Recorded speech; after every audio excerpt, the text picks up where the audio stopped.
Muchas gracias por estar presente en la sexta edición 2016 de Diálogo Federal, que es un programa que hemos ideado en la Fundación consistente en una serie de eventos y conferencias con visitas de personalidades del ámbito de la cultura, de los negocios. También nos visitó hace poco a través de este programa el embajador de Japón. Estuvo Rosendo Fraga en marzo analizando los primeros 100 días de gobierno de Macri.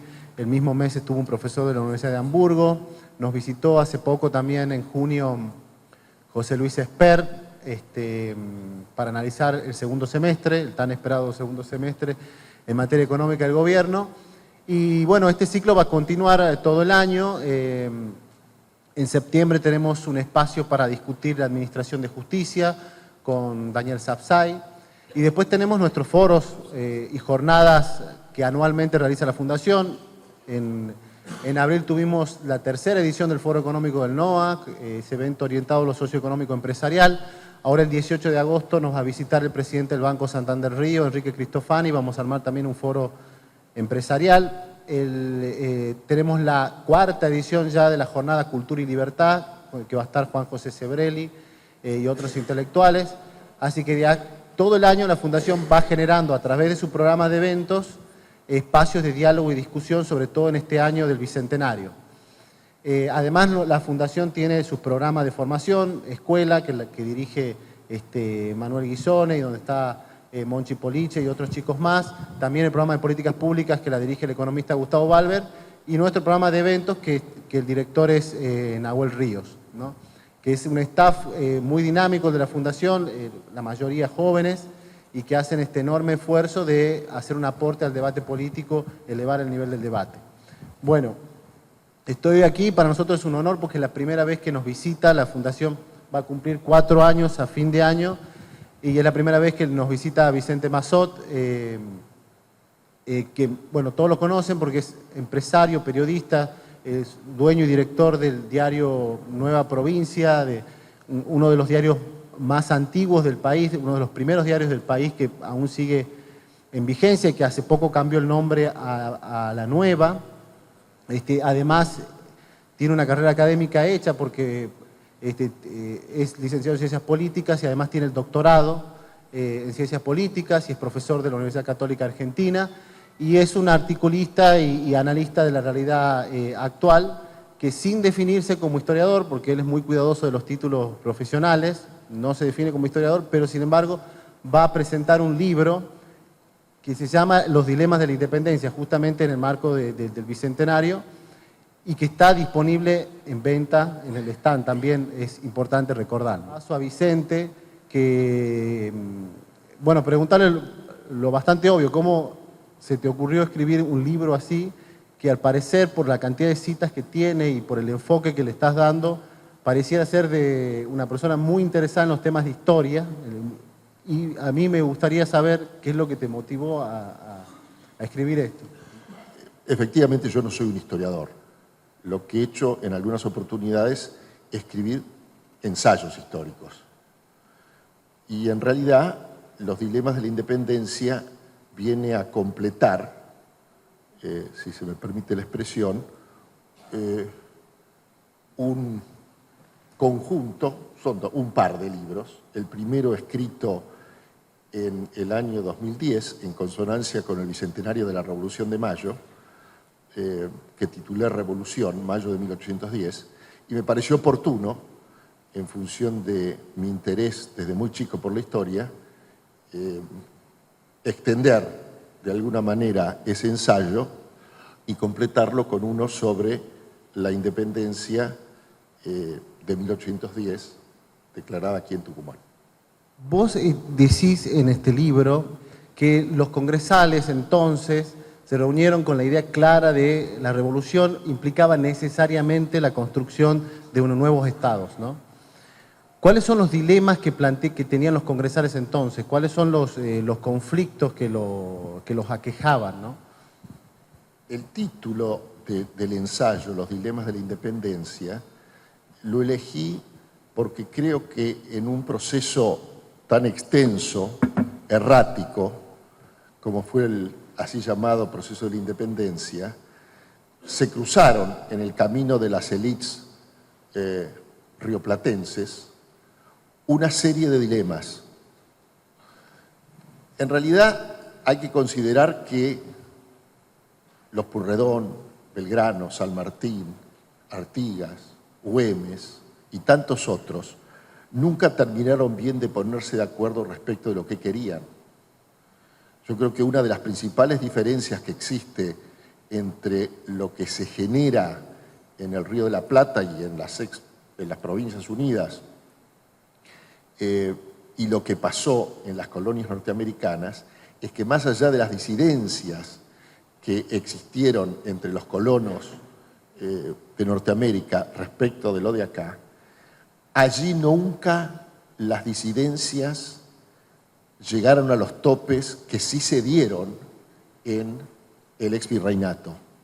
Si uno se pone a pensar, lo que sucede desde 1810 en adelante va a ser una suerte de guerra interna, entre otras cosas. Moreno, Saavedra, primer triunvirato, segundo triunvirato revocado por los militares recién llegados de España, etcétera, etcétera. Entonces, hay una serie de dilemas que de alguna manera revolotean en torno de todos estos personajes como genios invisibles. Y yo diría que, para enumerar los dos o tres más importantes, uno de ellos es la autonomía dentro del imperio o la independencia. Estamos acostumbrados, en general por la historia que nos fue relatada desde el colegio primario, a pensar que en 1810 ganamos la libertad y en 1816 declaramos la independencia. Por supuesto que desde algún lugar esto es cierto, pero para mí no está nada claro. Y digo para mí porque la historia, como dice un investigador, Peter Gale, para mí una celebridad realmente, tiene una definición respecto de la historia que a mí siempre me ha llamado la atención y creo que de las muchas que hay, es la que a mí al menos más me convence. Gale dice, la historia es un argumento sin final.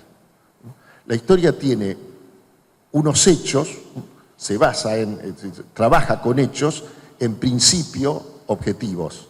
Y después está la interpretación de los hechos. Y ahí la subjetividad es lógica, es natural. Los historiadores interpretan los hechos. Quienes hacemos ensayo histórico también interpretamos hechos. A mí no me queda nada claro que en 1810 la élite rioplatense que genera ese acontecimiento tuviese en la cabeza la idea de una nueva nación. Es más, me parece que la sola idea de mencionarlo no resiste análisis. Y si me preguntan por la independencia, creo que tenían claro la idea de una independencia respecto de una España que había sido conquistada por Napoleón. Ahora, si esa independencia implicaba romper todo lazo de unión con el rey Fernando VII prisionero y con la España histórica, diría que tampoco eso es cierto. Entonces, el primer dilema que se da en esto que llamamos el proceso de la independencia es autonomía dentro del imperio o independencia del imperio. Y a mi juicio, hasta 1814, hasta la vuelta de Belgrano de su misión diplomática, una misión, hay tres grandes hombres de ese momento, Zarratea, Rivadavia y Belgrano, que marchan a Europa en misión diplomática. Ahí se cierra una etapa, porque Fernando VII no acepta sino gobernar en clave absolutista. Razones tenía para hacerlo.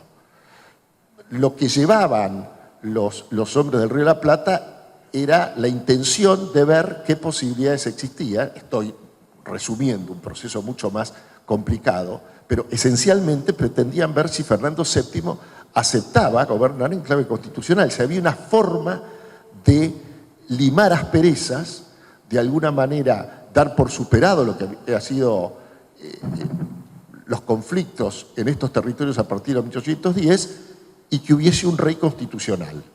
Cuando eso no es posible, queda claro el camino de la independencia. Pero hasta ese momento, la verdad es que había partidarios de la autonomía dentro del imperio y de la independencia. Eso es uno de los dilemas. El otro dilema importantísimo es la monarquía o la república. la totalidad de los representantes de las provincias en Tucumán, hay una discusión sobre la cual no voy a entrar y salir en disputas de si Fray Justo Santamaría de Oro era o no monárquico, pero la casi totalidad, si no la totalidad, quien a mi juicio mejor ha estudiado el tema, que es Dardo Pérez Guilú, en un libro que se llama Las ideas monárquicas en el Congreso de Tucumán, dice que todos eran monárquicos. Entonces, la monarquía no era nada adventicio, nada que fuese raro, al contrario. 4 siglos de dominación española indicaban que la monarquía había sido el principio de unión de estos territorios respecto del rey de España. Entonces, eso unido a la situación europea hizo que muchísimos, San Martín, Belgrano, Güemes, Pueyrredón, yo diría 4 de los más grandes, si no los 4 personajes decisivos de esta saga, por decirlo de alguna manera, eran monárquicos. Y eran muchos menos los republicanos. Pero ahí hay otro dilema.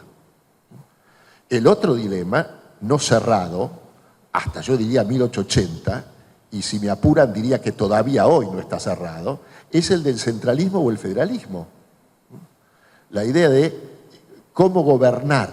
Porque el hecho, a mi juicio, más importante, y con esto no quiero empañar ni mucho menos la trascendencia que tuvieron tanto mayo de 1810 como el 9 de julio de 1816, a mi juicio el hecho desencadenante de esto que después vamos a llamar el proceso de la independencia, no es ni lo que pasa en Buenos Aires en el 10, ni lo que pasa en Tucumán en el 16. Son consecuencias de un hecho que marca un antes y un después, que es la farsa de Bayona de 1808, en la ciudad francesa de Bayona, la renuncia de Carlos IV y de Fernando VII a la corona española que queda en manos de Napoleón Bonaparte, y la cede, lo unge a su hermano José. Ahora, ¿por qué yo digo que este dato? No soy el único que lo digo, por Dios. Pero, ¿por qué es tan importante? Porque imagínense lo que es. Es decir, ¿qué existía de común, más allá de determinados hechos culturales o sociológicos, como la religión y el idioma, entre un habitante de la Baja California y uno de Buenos Aires, o uno de Santiago de Chile respecto de uno de Costa Rica? Es decir, la idea de que había costarricenses, argentinos, obviamente eso no existía, eran todos súbditos del rey de España. Es decir, el meridiano en torno del cual esos hombres se consideraban y tenían un punto de unión era el hecho de ser súbditos de un rey lejano, de un rey que no conocían, pero un rey que habían aceptado como un principio tradicional de legitimidad política por espacio de siglos. Ahora, ¿qué sucede en Bayona? No hay un derrocamiento del rey, no hay una sublevación republicana que ponga fin a la monarquía española.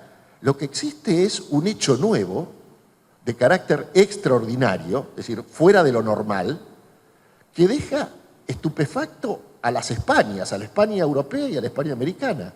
¿Por qué? Porque es un hecho nuevo que obliga a pensar de nuevo. El rey no está, estuvo durante 4 siglos.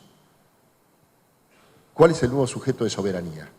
Y ahí se dividen aguas, otro dilema. ¿A quién apoyamos? ¿A los virreyes o a las juntas nacientes? Entonces, todos estos son dilemas de distinto porte, de distinto calado, aunque en mayor o menor medida todos fundamentales, algunos de los cuales tienen resolución en el proceso que va entre 1808, Bayona, y 1825, la batalla de Ayacucho, y otros, como el de federalismo y centralismo, que yo creo que llegan hasta nuestros días y que nunca terminaron de resolverse, más allá de que uno podría encontrar en 1880, con la creación del Estado Nacional por parte de Roca, un principio de solución de ese dilema. No te puedo dejar de preguntar, como analista político que sos, porque escribís con frecuencia artículos, ¿qué dilemas siguen aún vigentes, primero? ¿Y cómo ves la situación política actual, ¿no? ¿Cómo ves al gobierno de Macri? ¿Cómo ves la Argentina del Bicentenario? Sospecho que al contestarte no voy a colisionar con lo que nos va a contar y las reflexiones que va a hacer Luis Alberto dentro de pocos minutos. Te lo digo en clave telegráfica. para no irnos del meollo del tema mío histórico. Yo le decía ayer, es horrible citarse uno mismo, pero en definitiva son mis opiniones, al corresponsal de La Nación, que si uno toma como punto de partida de La Nación Argentina 1810, lo digo esto por una razón de economía de términos, nada más. La Argentina no nace en 1810, y si alguien me preguntase cuándo nace, es muy difícil saberlo, porque las naciones son construcciones históricas que obedecen en su derrotero a algunas causas de tipo estructural y algunos elementos y factores absolutamente imponderables. De modo tal que yo no sabría contestar cuándo nace la nación argentina, pero admítanme que nace en 1810. La verdad es que si uno la ve en 1940, más allá de las discusiones que pueda haber respecto de qué momento empieza la declinación, muchos la fijan en 1930 por la interrupción del proceso democrático por parte de la Revolución del 6 de septiembre, todavía en 1940 la Argentina es un país que, medido por cualquier estándar de la época, fuera de el hecho de que no era una gran potencia militar, figuraba entre las primeras 10 del mundo. Ahora, esto había sido hecho en 130 años. Yo diría que el menos, pero si tomamos 1810, en 130 años. Es un derrotero excepcional. Y en definitiva lo que demuestra es un fenomenal éxito colectivo. Si nos planteamos cómo llegamos a 2016, entre 1940, poco más o menos, y nuestros días, 70, 80 años, es un fenomenal fracaso colectivo. En 1942, el célebre premio Nobel de Economía, el australiano Colin Clark, que no era un improvisado, dicho sea de paso, como no es ningún premio Nobel de Economía, hizo una proyección fallida, pero que de todos modos tenía razón para hacerla. Colin Clark dijo, este país, por la Argentina, si continúa en la senda de progreso en la que ha venido desenvolviéndose, en 20 años más, es decir, en 1962, va a ser el primer país en PBI per cápita solo detrás de los Estados Unidos. Esto no se podía decir sino de 2 o 3 países. Uno era la Argentina, pero no es porque fuésemos mejores, porque estábamos destinados a un futuro de grandeza. Los datos con los cuales hace este vaticinio Colin Clark estaban a la vista. Cuando a Samuelson, otro premio de economía, le pregunta muchos años después, usted como un joven economista de una de las principales universidades norteamericanas, cuando empiezan a estudiar historia comparada económica, ¿de qué país suponían que de alguna manera iba a descollar en los años por venir? Y dice, no teníamos ninguna duda, era la Argentina. Así, es decir, cuando Clemenceau viene en 1910, cuando Einstein viene y ve la Universidad de La Plata y de alguna manera la compara con Heidelberg, todo eso no es un invento, eso era un dato de la realidad, era un fenomenal éxito colectivo, que había diferencias, chocolate por la noticia, que había mucho por hacer, no existe ninguna duda al respecto, pero lo que se había hecho era notable y notorio. Ahora, en el 2016, y no voy a abundar al respecto, me parece que el resumen y compendio que se puede hacer es de un fenomenal fracaso colectivo. Tiramos por la borda algo que habíamos logrado y que no era fácil de conseguir. De modo tal que no quiero explayarme mucho más al respecto, no veo los dilemas, ya hablé, lo único que creo que se proyecta en el tiempo es, quizás forzándolo un poco, pero sigo sosteniendo que la Argentina se declama, o por lo menos en su constitución escrita dice ser republicana, representativa y federal. Me parece que somos una república ciertamente fallida. La Argentina no es una república, estrictamente hablando. En todo caso, es una democracia particular, pero obviamente desde 1983 vuelve a ser una democracia. Representativa lo es, y ciertamente de federal no tenemos nada. El principal resorte de la política argentina desde tiempo inmemorial sigue siendo el unitarismo fiscal. Ahora, ser unitario no tiene nada de malo.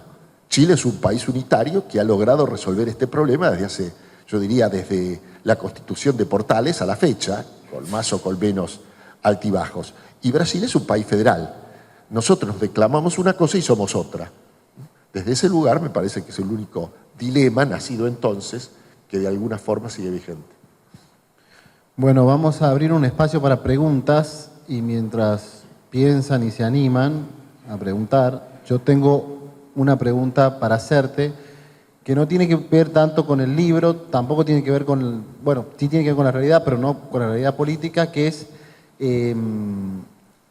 lo contaste hoy en los medios, cuando hacíamos agenda de medios sobre la situación de los medios, ¿no? El diario Nueva Provincia de Bahía Blanca, que sos el director, pasó en la edición impresa de ser un diario a ser un periódico de 3 días por semana, ¿no? ¿Cómo ves la situación de los medios? ¿Cómo ves el futuro de la situación del periodismo actual? ¿Cómo ves eso? Te diría dos cosas. Primero, lo que nadie discute, un hecho. Después interpretamos el hecho. El hecho es que los diarios con base papal están destinados a desaparecer. En 2 años, en 5 años, en 7 años, en 10 años, según donde estén, de acuerdo a las modalidades que tengan, en función de la capacidad que acrediten sus directivos, sus dueños, sus periodistas, para, de alguna manera, nadar en contra de la corriente y extender el plazo de desaparición que es inevitable. Cualquiera en el mundo que conozca el tema dice la pregunta no es si van a desaparecer o no, sino cuándo van a desaparecer. El periodismo con base papel. ¿Por qué? Yo diría básicamente por una razón generacional. Es una mezcla, es una suerte de fórmula en donde uno de los elementos es la tecnología. Esto, que todos tenemos. Este es el futuro de los diarios. Entre otras muchas cosas, el futuro. Y lo segundo, y en función de esto, un dato generacional. Si alguien conoce a alguna persona de 40 años o menos, y podría extenderme y llevarlo a 50, pero 40 seguro que no me equivoco, que todos los días salga de su casa, temprano a la mañana o en algún momento del día, y saque de su billetera 10, 15, 20 pesos para comprar un diario, papel, que me lo diga. Son excepciones. Lo que sucede es que, yo tengo 64 años, hay generaciones por sobre las de 40 que vivimos, de alguna manera, desde que tuvimos mayoría de edad literaria, política, etcétera, con un diario en la mano. Y entonces nos es muy difícil desacostumbrarnos a una lectura que forma parte de nuestras vidas. Ahora, nos vamos a morir y las nuevas generaciones son de generación. Nosotros pertenecemos a la galaxia alfanumérica, que jugaba las bolitas y leía Robin Hood. Los jóvenes, los chicos, pertenecen a la galaxia digital. Ya no leen Robin Hood y no juegan a la bolita, tienen esos robots y según sea la edad, el Playmobil o el Poké, qué sé yo, no sé. Eso revela que ningún joven está dispuesto, porque no le entra en la cabeza. Yo hoy contaba una anécdota que me parece ilustrativa. Yo soy un fanático hincha de Racing, como mi segundo sobrino. Y yendo un día a la cancha, hace algunos años de esto, estaba terminando su carrera en la Universidad de Itela, de Economía, me dijo, mirá, tengo que hacer un trabajo, y he elegido hacer un trabajo sobre los diarios. Entonces nos pusimos a hablar, y me dijo, Vicente, ¿vos cuándo cerrás en Bahía la edición diaria de la Nueva Provincia? Poco más o menos a las 12 entra máquina. Muy bien, el lapso que va entre 12 de la noche y 7, 8, 9 de la mañana, 6 podría ser, da lo mismo. Ese lapso de 6 horas, ¿quién lo cubre?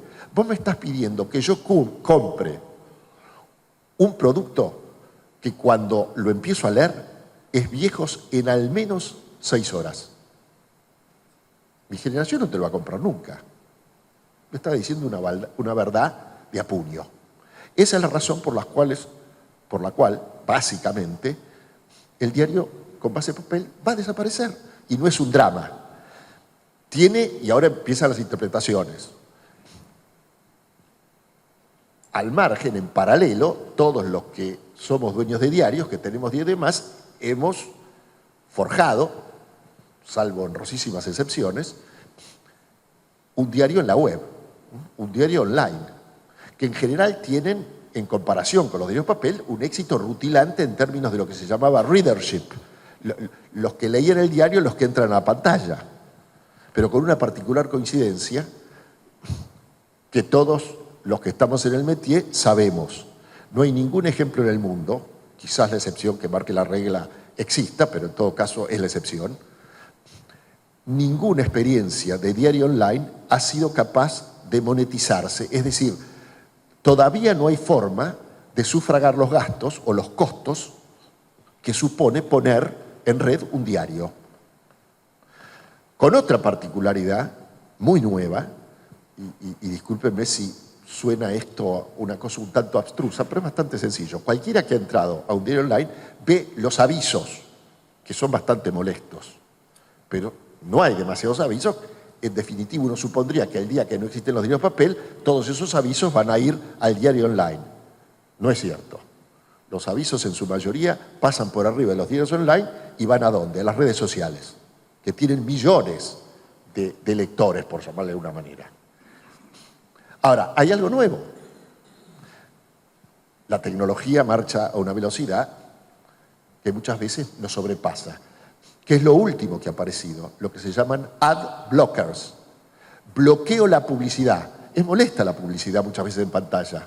Entonces, si yo pongo un ad blocker, desaparece la publicidad y yo lo único que tengo es el texto. Voy a ser muy dramático. Dramático, me estoy escupiendo el cielo, porque nosotros vivimos de eso, de alguna manera. Los diarios de papel desaparecen.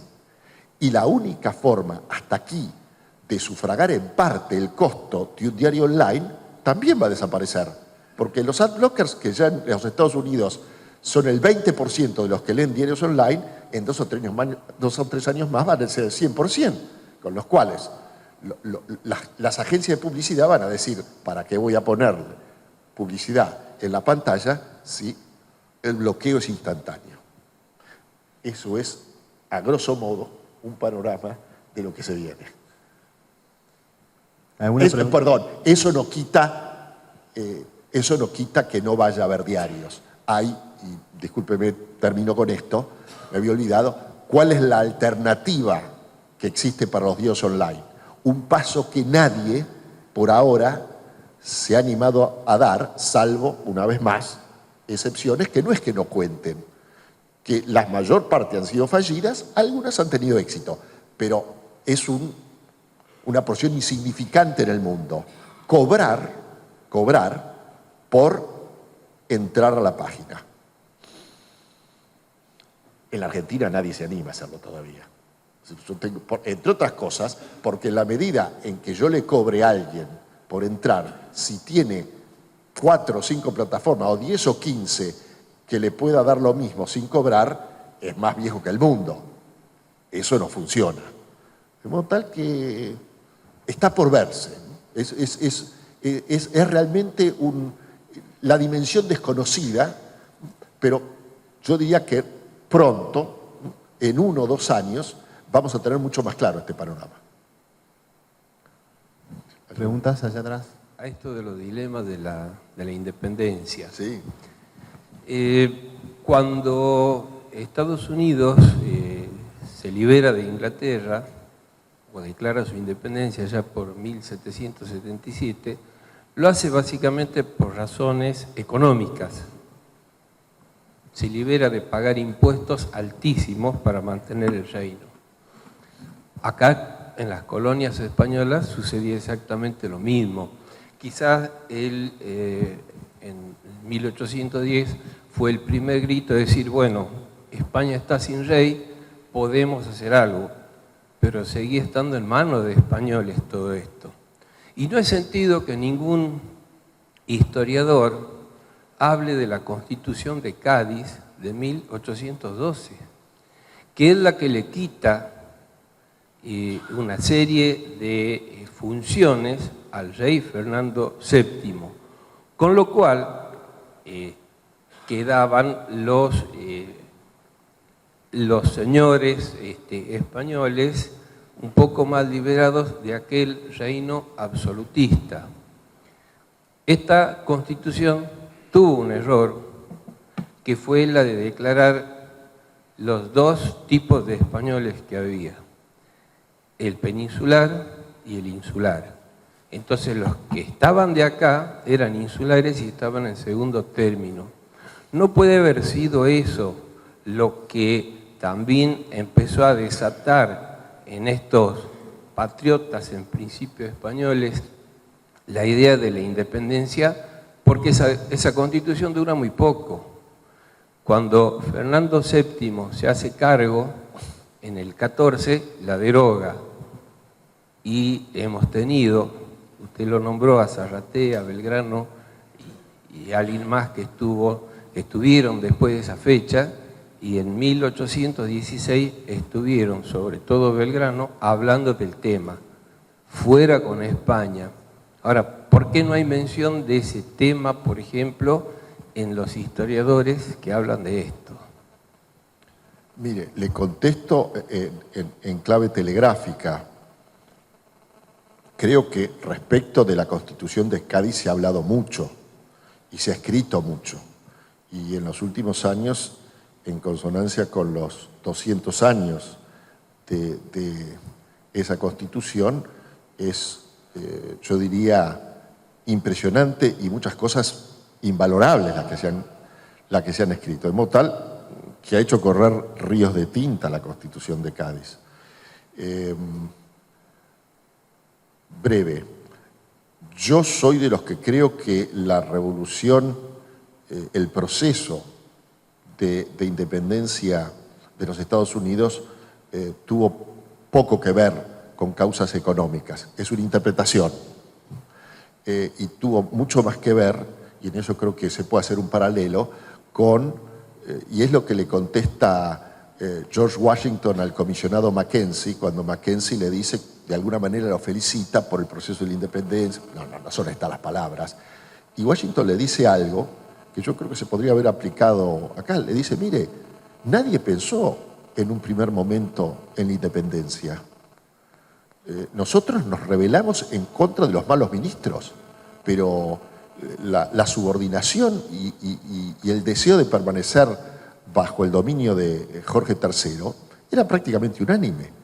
Ahora, lo que sucede es que Jorge III y el gabinete inglés no quiso llegar a ningún tipo de acuerdo. Cuando eso uno lo compara, sin forzar a mi juicio el trámite, con lo que sucede en el Río de la Plata, mi interpretación es: la revolución se da en los dos lados.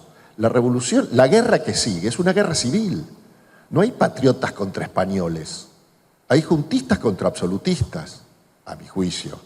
Entonces, yo diría 5 o 6 estados muy importantes cierran filas con Jorge III.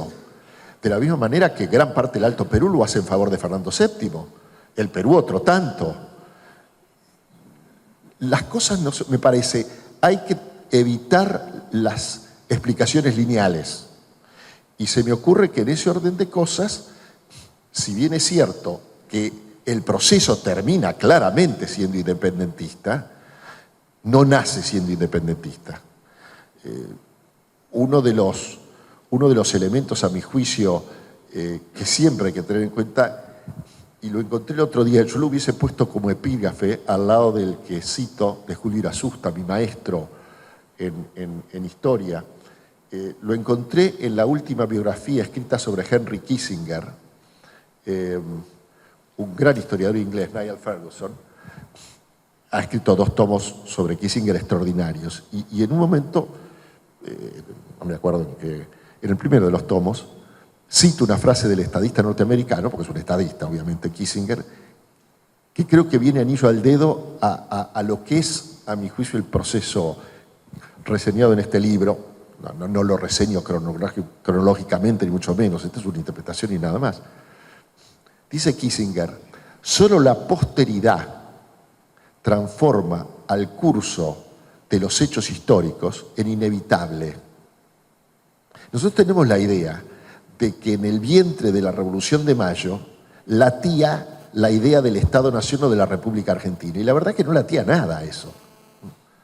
Era otra la preocupación. La nación es una construcción histórica que a través del tiempo, y a pesar muchas veces de la intención de lo que después vamos a llamar gestores, se forja. Desde ese lugar, lo lineal, por un lado, y lo inevitable, por el otro, yo lo dejaría de lado. No había nada predestinado en todo esto. Se escribió a medida que fue transcurriendo el tiempo y podría haber sido el proceso de distinta manera. No quiero ser inútilmente provocativo, pero a veces es interesante lanzar una idea como objeto de debate.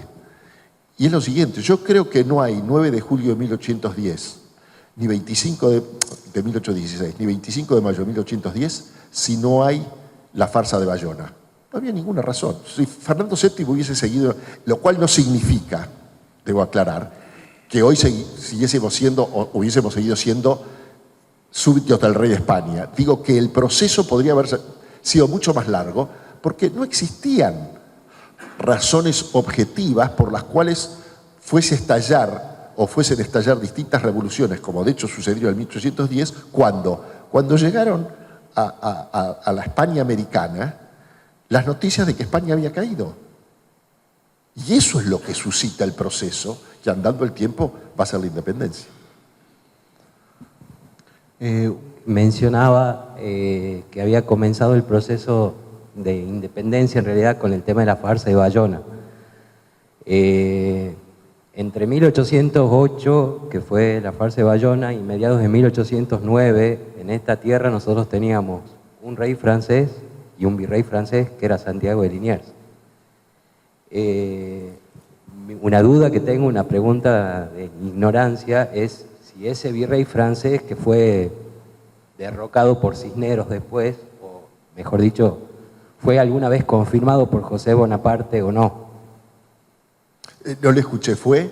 ¿Fue confirmado por José Bonaparte o no? O sea, teníamos un rey francés que era José Bonaparte, teníamos un virrey francés que era Santiago de Liniers, hasta mediados de 1809. Yo le diría que ahí el dato importante es que más allá de la ascendencia de Liniers, del hecho de que fuese francés, fue uno de los súbditos más fieles que tuvo el rey de España en el Río de la Plata hasta último momento.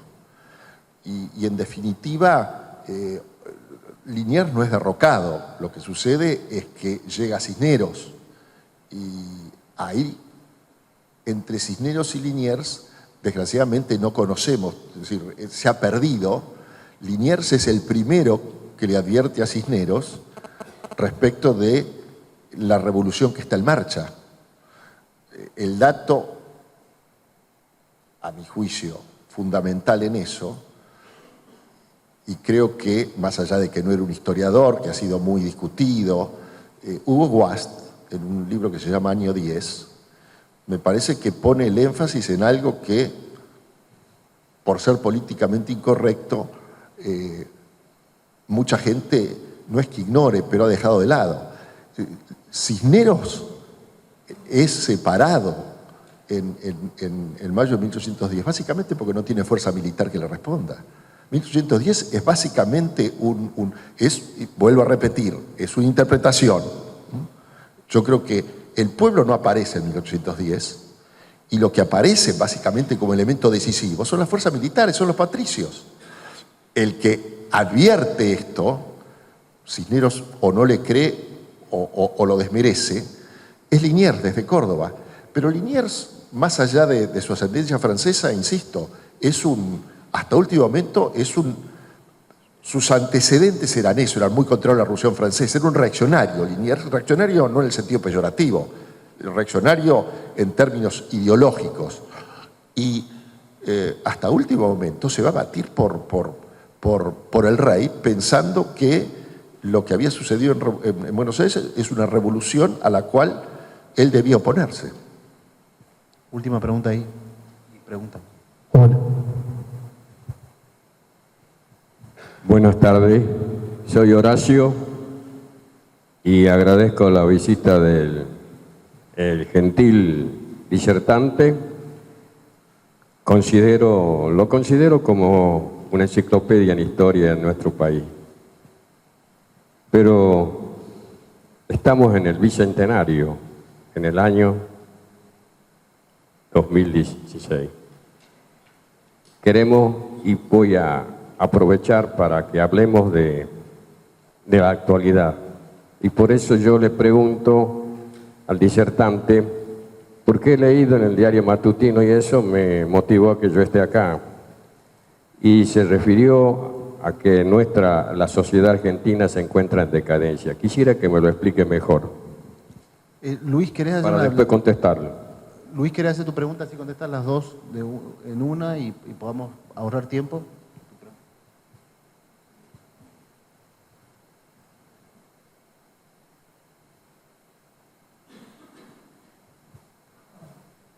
Me da la impresión que en su exposición le da poca importancia al hecho de la Revolución Francesa en la influencia que tuvo la Revolución Francesa en los líderes de Mayo y de 1810 y de 1816. Es decir, ya llegaban noticias de la Revolución Francesa y había un cambio cultural importante en esa época en Europa que de alguna manera llegaba a la América española.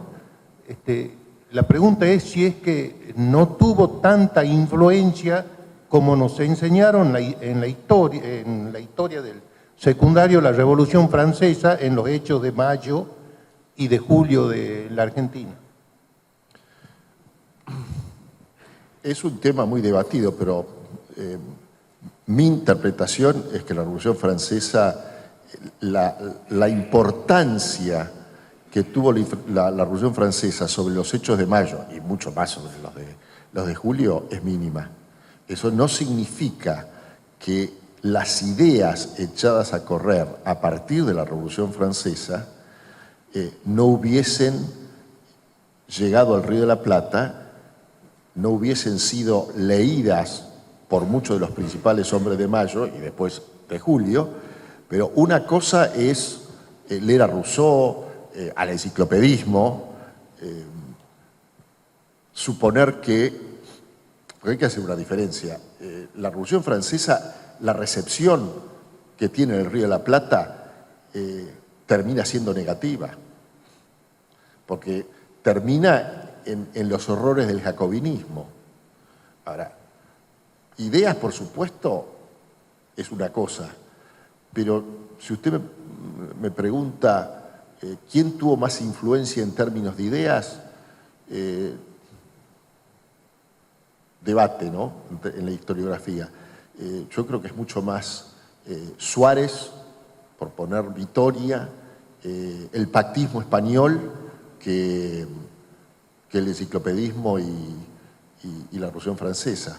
Y en los hombres de 1816 lo mismo, cambian quizás un poco las ideas, pero no creo que haya sido una fuente de inspiración ni un venero en el cual, para mí no hay tal cosa, y mucho menos en la forma en que en algún momento se enseñó como que la Revolución Americana y la Revolución Francesa de alguna manera fueron hitos insoslayables a la hora de explicar lo que sucedió en mayo en Buenos Aires y en Tucumán en el 16.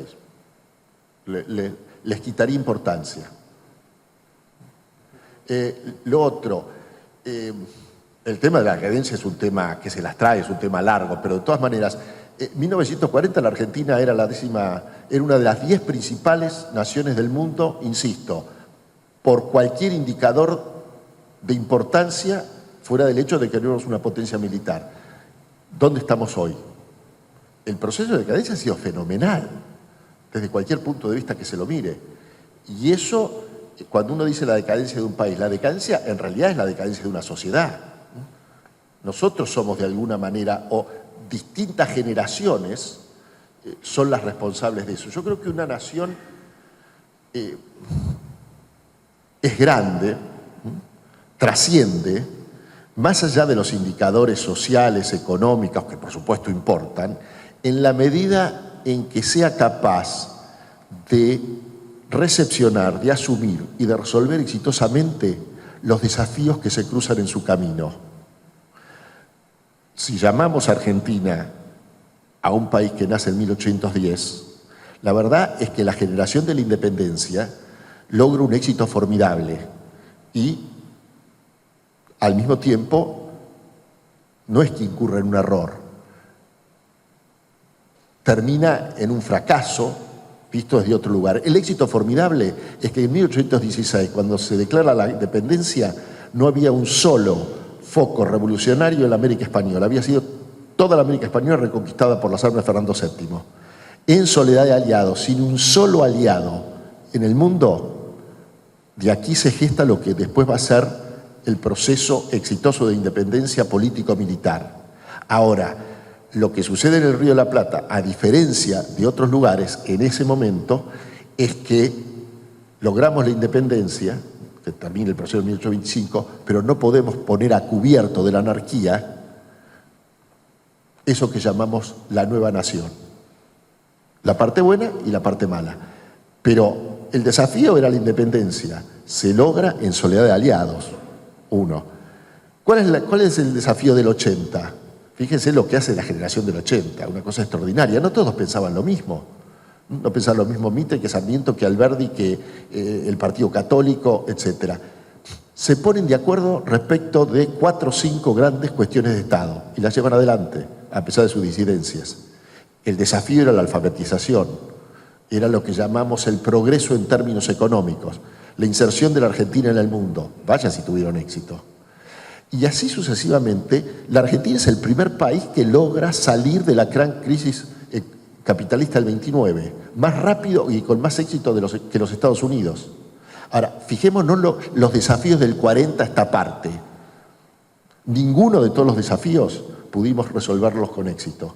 Y aún hoy, en los últimos 25 o 30 años, hicimos esto. Una guerra civil que todavía no hemos cerrado, con consecuencias nefastas. Nos peleamos con la segunda potencia de la OTAN. Fuimos responsables de la primera hiperinflación del continente americano y declaramos el mayor default de la historia. Es un país en decadencia. Bueno, muchos logros. Ahora vamos a ir. Muchas gracias, Vicente. Muchas gracias.